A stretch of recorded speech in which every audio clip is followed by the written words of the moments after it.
हाय मेरे प्यारे बच्चों, कैसे हो? आज हम कक्षा 7 में पाठ 7 मौसम जलवायु तथा जलवायु के अनुरूप जंतुओं का जो अनुकूलन है उसके बारे में हम पढ़ेंगे कि दैनिक मौसम की जो रिपोर्ट होती है बच्चों, वो पिछले 24 घंटों के मतलब गर्मी और वातावरण में नमी और वर्षा के आधार पर दी जाती है।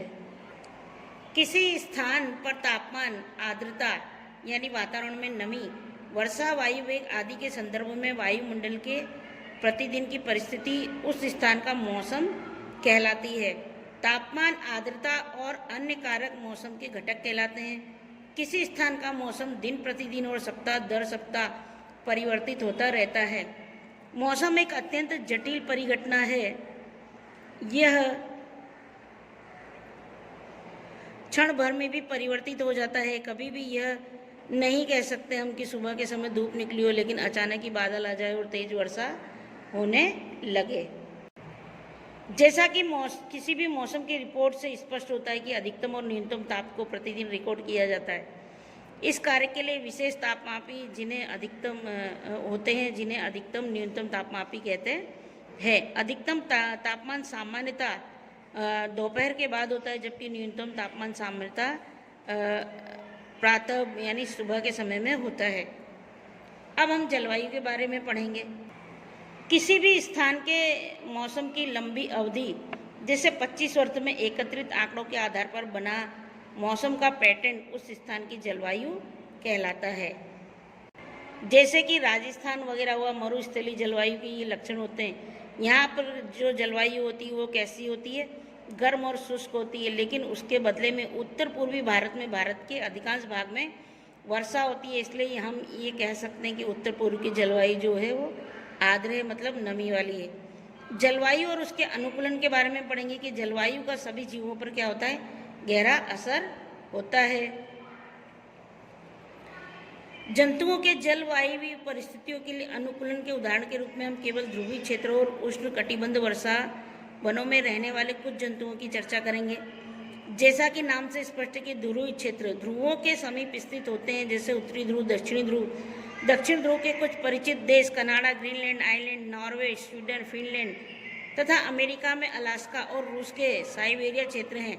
Bharat, Malaysia, Indonesia, Brazil, Congo गणतंत्र, केन्या, युगांडा और नाइजीरिया कुछ ऐसे देश हैं जहां उष्ण कटिबंध वर्षावन पाए जाते हैं। हम यहाँ पर ध्रुवीय क्षेत्रों के बारे में बात करेंगे।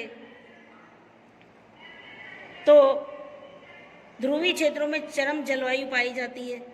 ये क्षेत्र सदैव बर्फ से ढके रहते हैं और यहाँ वर्ष के अधिकांश भाग में अत्यधिक सर्दी रहती है। ध्रुवों पर 6 महीने का सूर्यास्त नहीं होता और बाकी 6 महीने तक यहाँ सूर्योदय नहीं होता। सर्दियों में तापमान 37 अंश सेल्सियस तक होता है। ध्रुवीय भालू, पॉल बियर, पेंगुइन ये इसके उदाहरण हैं। ध्रुवीय भालू के शरीर पर सफ़ेद बाल होते हैं, जिससे वे बर्फ की सफ़ेद पृष्ठभूमि में आसानी से दिखाई नहीं देती। इससे इन्हें इनके परभक्षियों यानी शत्रुओं से बचाव में सहायता मिलती है। साथ ही इसमें इन्हें अपने शिकार को पकड़ने की भी सहायता मिलती है। चरम शीत से बचने के लिए, मतलब ज़्यादा ठंडी से बचने के लिए इनके बालों की 2 मोटी परतें होती है। इनकी त्वचा के नीचे वसा, एक चर्बी की परत होती है। वास्तव में ध्रुवीय भालू का शरीर इतनी अच्छी तरह से शीतरोधी होता है कि वे धीमे धीमे चलते हैं ताकि उनके शरीर का ताप आवश्यकता से अधिक न हो जाए। ये अपने शरीर को अधिक गर्म हो जाने से बचाने के लिए अक्सर विश्राम करते हैं। गर्म मौसम में भौतिक क्रियाकलापों के बाद ध्रुवीय भालू को अपने शरीर को ठंडा करना पड़ता है। अतः ध्रुवीय भालू समुद्री जल में तैरते रहते हैं। ये अच्छे तैराक होते हैं। इनके पंजे चौड़े और बड़े होते हैं, जो न केवल अच्छी तरह से तैरने के बल्कि इनकी सहायता करते हैं, बल्कि उन्हें बर्फ में चलने में सहायक होते हैं। तैरते समय ये अपने नथुनों को बंद करके लंबे समय तक पानी के अंदर रह सकते हैं। ध्रुवीय भालू के सूंघने की शक्ति यानी घ्राण शक्ति जो होती है वो तीव्र होती है, जिससे ये भोजन के लिए अपने शिकार को आसानी से खोज व पकड़ सकता है। ध्रुवीय क्षेत्र का अनेक जंतु पेंगुइन है और ये सफ़ेद होते हैं और आसानी से बर्फ की सफ़ेद पृष्ठभूमि में मिल जाते हैं। इनके शरीर में भी स्वयं को सर्दी से बचाने के लिए मोटी त्वचा और अधिक वसा होती है। आप कितना गर्म महसूस करते हैं? ध्रुवीय भालू की तरह पेंगुइन भी अच्छे तैराक होते हैं। इनका धारा रेखित होता है और इनके पैरों में जाल जैसा होता है, जिससे ये अच्छे तैराक होते हैं। ध्रुवीय क्षेत्र में रहने वाले अन्य जंतुओं में अनेक प्रकार की मछलियाँ, कस्तूरी मुर्ग, रेंडियर, लोमड़ी, सील, व्हेल तथा अन्य कई प्रकार के सभी पक्षी सम्मिलित होते हैं। कि मछली ठंडे जल में लंबे समय तक रह सकती है, वहीं पक्षियों को जीवित रहने के लिए अपने शरीर को गर्म रखना आवश्यक होता है। इसी कारण अनेक प्रकार के पक्षी सर्दियों के आते ही अपेक्षाकृत गर्म स्थानों पर प्रवास के लिए चले जाते हैं। सर्दियाँ समाप्त हो जाने पर वे पुनः अपने आवास पर लौट आते हैं। अब हम बात करते हैं उष्णकटिबंध वर्षावन की। उष्णकटिबंधीय क्षेत्रों में जलवायु सामान्यतः गर्म होती है, क्योंकि ये क्षेत्र भूमध्य रेखा के आसपास स्थित हैं। सबसे सर्द महीनों के तापमान सामान्यतः 15 अंश सेल्सियस से अधिक रहता है। गर्मियों में तापमान 40 अंश से अधिक हो जाता है। वर्ष भर दिन भर और रात की लंबाई लगभग बराबर होती है। इन क्षेत्रों में प्रचुर मात्रा में वर्षा होती है। इस क्षेत्र में एक प्रमुख विशेषता उष्णकटिबंध वर्षावन है। उष्णकटिबंध वर्षावन भारत में पश्चिमी घाटों और असम में पाए जाते हैं। इसके अतिरिक्त ऐसे वन दक्षिण पूर्व एशिया, मध्य अमेरिका और मध्य अफ्रीका में पाए जाते हैं। सतत गर्मी और वर्षा के कारण इस क्षेत्र में विभिन्न प्रकार के पादप और जंतु भी पाए जाते हैं। वर्षावनों में पाए जाने वाले प्रमुख आकार के जंतुओं में बंदर, कपी, गोरिल्ला, चीता, हाथी, तेंदुआ, छिपकली, सर्प, पक्षी और कीट होते हैं।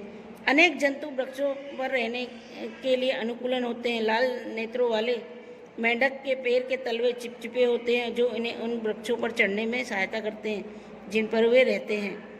टूकन नामक पक्षी की लंबी बड़ी चोंच उसकी सहायता करती है। चोंच जो है वो जिसकी सहायता करती है, ऐसी शाखाओं से लगे फलों तक पहुंच सकता है। उष्णकटिबंध वनों में पाए जाने वाले अनेक जंतुओं में सुनने की संवेदनशील शक्ति, तीव्र दृष्टि, मोटी त्वचा और ऐसे वर्ण रंग की त्वचा होती है जो उन्हें आसपास के क्षेत्र के साथ मिलकर छद्म आवरण करने में सहायक होती है और उनकी परभक्षियों में से रक्षा करती है। लोयन टेल्ड लंगूर, जिसे दाढ़ी वाला एप भी कहते हैं, पश्चिमी घाट के वर्षावनों में पाया जाता है, जिसकी सबसे प्रमुख विशेषता ये है कि चांदी जैसे सफ़ेद अयाल है, जो सिर के चारों ओर गालों में चिबुक मतलब ठोड़ी तक रहता है। यह वृक्षों में आसानी से चढ़ जाता है और अपने जीवन का अधिकांश समय वृक्षों पर ही व्यतीत करता है। यह मुख्य फल खाता है, बीज, कोमल पत्तियां एवं पुष्प और कलियां भी खाता है। लोयन टेल लंगूर वृक्षों के छाल में वास करने वाले कीटों की तलाश में रहता है। चूँकि ये लंगूर वृक्षों पर पर्याप्त भोजन जुटा पाने के समर्थ होते हैं, अतः वे भूमि पर यदा कदा ही आते हैं। भारतीय उष्णकटिबंध वर्षावन का एक अन्य परिचित जंतु हाथी भी है। इसकी सूंड को आप देखेंगे, जो इसका नाक के रूप में उपयोग करता है। लंबी सूंड से इसे सूंघने की शक्ति बहुत अच्छी हो जाती है। हाथी द्वारा सूंड का उपयोग भोजन को उठाने के लिए भी किया जाता है। इसके बाह्य दंत, जिन्हें रद कहते हैं, वास्तव में रूपांतरित दंत होते हैं। इन दांतों से हाथी अपने शरीर के वृक्ष की छाल को आसानी से छील सकते हैं। अतः भोजन के लिए स्पर्धा के लिए बावजूद हाथी अपनी आसानी से अपना भोजन जुटाने में समर्थ होता है। हाथी के लंबे बड़े कान बहुत हल्की ध्वनि को भी सुनने में सहायक होते हैं। वर्षावनों की गर्म और आर्द्र जलवायु में हाथी को ठंडा रखने में भी उसके कान सहायक होते हैं। आई होप ये लेसन आपको समझ में आया होगा। Okay, thank you so much.